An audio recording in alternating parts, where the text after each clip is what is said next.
संदीप ठाकुर जी, आपको याद होगा कि जब 2014 के आम चुनाव हो रहे थे, उससे पहले एक बाबा के भेष में व्यक्ति थे और वो बड़ा घूम घूम के प्रचार करते थे और वो कहते थे कि यदि 35-40 रुपए लीटर आपको पेट्रोल डीजल चाहिए तो आप मोदी जी को वोट दीजिए। और आज वही व्यक्ति, वही बाबा रामदेव या लाला रामदेव ये कहते हुए सुने जा रहे हैं कि गाड़ी क्यों चलानी, पैदल चलो, साइकिल चलाओ, उससे स्वास्थ्य अच्छा होगा। ऐसे ही यही एक बयान, साइकिल चलाने का बयान पेट्रोल की बढ़ती हुई कीमतों के ऊपर पूछने पे मध्य प्रदेश के एक मंत्री ने दिया कि साइकिल चलाइए, साइकिल चलाने से आपका स्वास्थ्य अच्छा होगा। तो क्या अब इस तरह के हमें जवाब सुनने को मिलेंगे, इस तरह के हमें तर्क सुनने को मिलेंगे सरकारों से? रविंद्र जी, ये तर्क नहीं है, ये कुतर्क है। और कुतर्क का क्या जवाब कोई दे? जितने भी बाबा थे, नेता थे, अभिनेता थे, जो पेट्रोल की कीमतें बढ़ने पर ट्वीट किया करते थे और आर्टिकल लिखा करते थे, भाषण दिया करते थे, धरने प्रदर्शन किया करते थे, आज सारे खामोश हैं।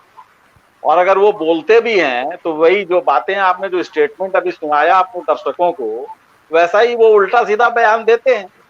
एक कहावत है कि खिसियानी बिल्ली खंबा नोचे।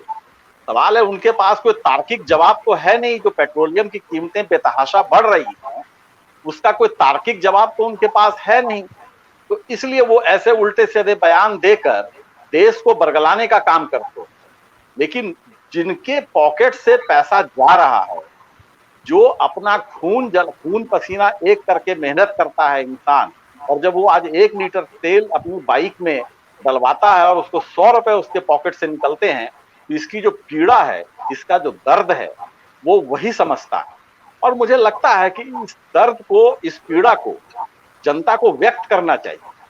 और अगर जनता व्यक्त नहीं करती है तो आप यकीन मानिए, इस देश में पेट्रोल अगर एक समय में 150 रुपए लीटर भी क्रॉस कर जाए तो इसमें शायद कोई ये जो है वो आश्चर्य, अचंभा नहीं होगा।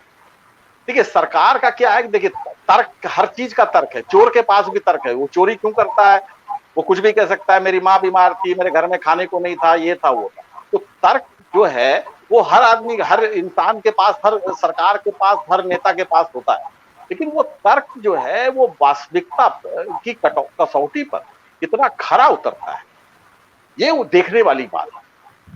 ये देखने वाली बात। और जिस तरह से संदीप ठाकुर जी आपने कहा ना कि 150 रुपए पार हो जाए तो कोई बड़ी बात नहीं है। हालांकि बहुत सारे लोग आप कहते हुए सुने जा सकते हैं जो सोशल मीडिया पे आती हैं कि हमने तो शेर पाला है, पेट्रोल डीजल की कीमतों के लिए नहीं, हमने प्रधानमंत्री मोदी जी को बनाया है। उनका एक मिनट को, ये जो तर्क है ना, ये बीजेपी की आईटी सेल की कथा कहानी है जो वो गढ़ के सोशल मीडिया के थ्रू फैलाती है। वही मैंने कहा ना, नैरेटिव आप गलत अगर करेंगे तो परसेप्शन गलत बनेगा।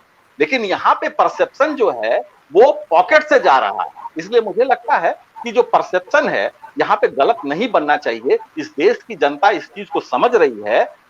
आप तकनीकी तौर पे कुछ भी तर्क दे दें, लेकिन वास्तविकता यह है कि क्या सिर्फ पेट्रोलियम प्रोडक्ट क्या सिर्फ इंडिया में खपत होती है? क्या ऑल ओवर वर्ल्ड में गाड़ियां क्या पानी पे चलती हैं? वहां पेट्रोल की कीमत क्यों नहीं बढ़ रही? वहां डीजल की कीमत क्यों नहीं बढ़ रही? हमारे पड़ोसी देश को देख लीजिए, नेपाल को देख लीजिए, बांग्लादेश को देख लीजिए, पाकिस्तान को देख लीजिए, हर जगह तेल की कीमतें जो है वो भारत से कम है। क्या भारत कोई अफलातून देश है जहाँ पे कि तेल की इतनी खपत है कि जो आप जो चाहे मनमाना प्राइस आप तय कर दें और वो वसूलें? इसकी एक सबसे बड़ी वजह यह भी है रविंद्र जी कि हमारे यहाँ सशक्त विपक्ष नहीं। और प्रजातंत्र में अगर अपोजिशन स्ट्रांग नहीं है तो उस प्रजातंत्र का कोई मतलब नहीं होता। फिर वो प्रजातंत्र वैसे ही चलेगा जैसे अभी चल रहा है, क्योंकि सरकार निरंकुश है। सरकार को पता है कि हमारे ऊपर अंकुश लगाने वाला कोई नहीं है। एक आम आदमी रोजी रोटी के जो किल्लत में, जो परेशानी में फंसा है, उसको इतना समय नहीं है सड़क पे उतर के जिंदाबाद मुर्दाबाद करने का। और अगर मान लीजिए वो कर भी दे तो वो अरेस्ट हो जाएगा, क्योंकि वो गैर कानूनी है। तो सवाल ये है कि भाई आप जो है ये जिस तरीके से सरकार पेट्रोलियम प्रोडक्ट की, पैसा आपको चाहिए, मानता हूं मैं कि चलिए पैसा चाहिए, लेकिन पैसा क्या आप मतलब जो जनता के शरीर में खून है उसको निचोड़ के उसको बेच के आप पैसा लोगे? ये कौन सा देश प्रेम और देश हित और राष्ट्रभक्ति है भाई? ये मेरे समझ से तो परे है रविंद्र जी। आपकी समझ से परे है।